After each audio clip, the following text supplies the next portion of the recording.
Аливаа улс үндэстнүүдийн хоорондын нөгөө одоо тэмцэл байна шүү дээ, тийм ээ. Ер нь одоо энэ харилцаа чинь тэр улс хөрнүүдийн эрчүүдийн хоорондын тэмцэл байхгүй да. Ер нь газар нутаг одоо болоод явах, нийгмийг нь одоо захирах, хүн амыг нь боолж байх, газрын баялагийг нь авах.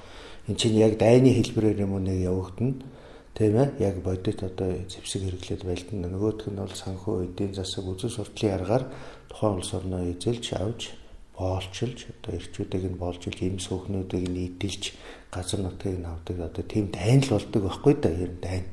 Тэгэд эрчүүдийг яагаад яриад байгаа юм бэ гэхлээр манайх ч одоо тэр дайнд ялагчаад эрчүүд нь өөснөө яаж яах вэ гэхлээр эх орон одоо газар шороо гэр бүлдээ эзэн биш болоод доошоо унчихсан тийм ээ дайн дээр нь харийнхаа ирээд ноёлчихсан байгаа учраас л эрчүүдийг босгох эзэн болох тухай яриад байгаа байхгүй да.